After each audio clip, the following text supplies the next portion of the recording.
Imagine a thunderstorm, not in the sky, but inside the heart of an atom. Picture a sudden flash of lightning, a colossal burst of energy gone in a blink, yet powerful enough to shake its world.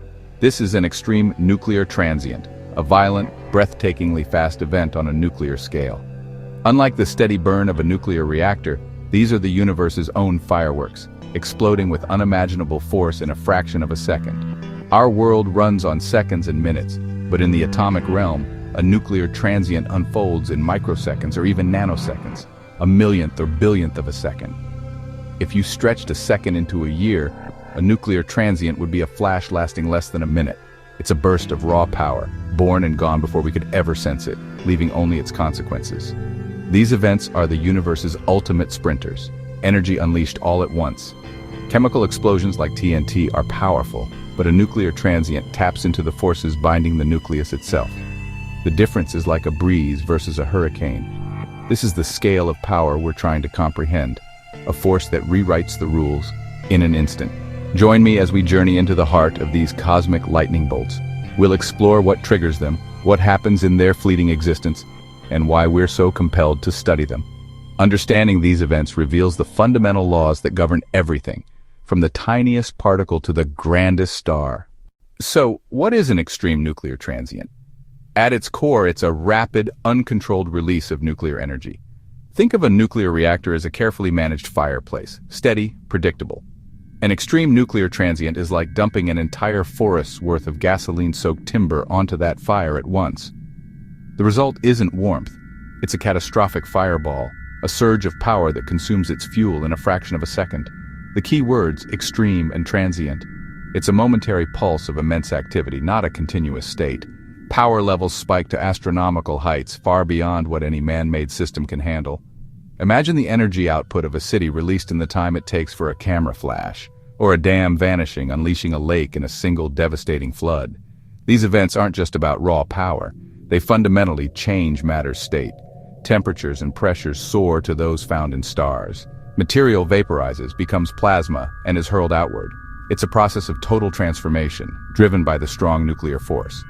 Understanding these flashes means understanding matter at its most volatile and energetic. They show us the limits of energy and transformation in the universe. What triggers such a cataclysmic event? It's not a button, but a sudden, precise change that pushes a system into prompt criticality. The key is reactivity, a system's eagerness to sustain a chain reaction. A little reactivity keeps a reactor running. Too much, too fast, and you have a transient. The classic trigger rapidly changing the geometry or density of fissile material. Imagine two subcritical pieces of uranium. Harmless apart but slammed together, they become supercritical and the chain reaction explodes exponentially. Another trigger changing the environment around the material. Moderators slow neutrons, reflectors bounce them back.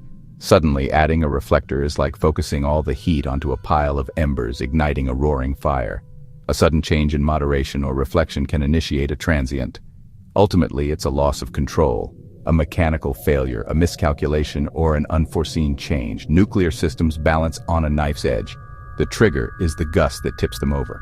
Once pushed past the point of no return, the power surge grows too fast for any safety system to stop. The dominoes fall in microseconds. The result, a runaway chain reaction, unstoppable until it destroys itself.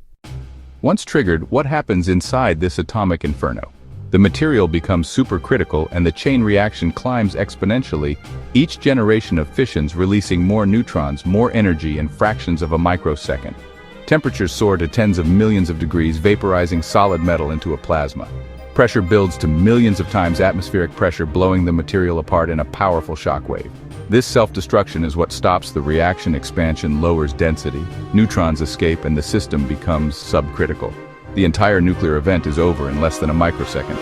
All the destructive power and radiation are released in this brief window. The aftermath, a flash of light, a wave of heat, and a burst of deadly neutrons and gamma rays. This initial radiation pulse is lethal, traveling at nearly the speed of light.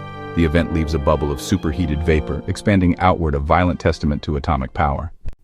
Why study such destructive events? First, for safety. Understanding the conditions that trigger transients helps us prevent accidents in reactors, medicine, and research.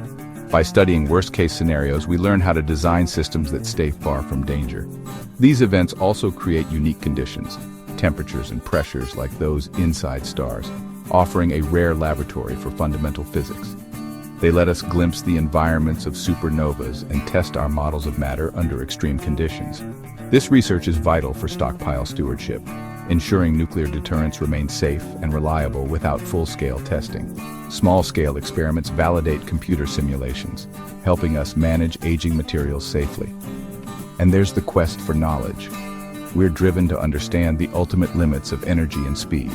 The tools developed, supercomputers, high-speed cameras, often lead to breakthroughs in other fields. Studying nuclear transients illuminates the path to deeper understanding of our universe. Their brief light reveals the boundaries of science and technology. The risks are immense. Accidental criticality events have claimed lives, grim reminders of nuclear physics' unforgiving nature. The main danger, a pulse of neutrons and gamma rays causing severe radiation sickness or death. Even small-scale transients can disperse radioactive material, creating clouds of hazardous dust. Containment is crucial. Robust structures and strict procedures prevent contamination from escaping. There's also the risk of proliferation. The same knowledge that keeps us safe can be misused for weapons. Safeguarding information and materials is a global security challenge. Experimental setups themselves are dangerous. Pulsed reactors, high explosives, and high-voltage equipment all carry risks. Scientists in this field must be disciplined and highly trained. Safety is the foundation of their work. Every experiment is a balance between discovery and danger. The stakes are nothing less than global safety and security. We began with a cosmic lightning storm in the atom's heart. We've seen how a sudden push unleashes the power of a star for a fraction of a second. We've explored the anatomy, the self-destruction, and the deadly pulse of radiation. We've weighed the reasons to study these events against their dangers. Imagine a drop hitting a still pond. A brief, chaotic splash, then ripples spreading outward.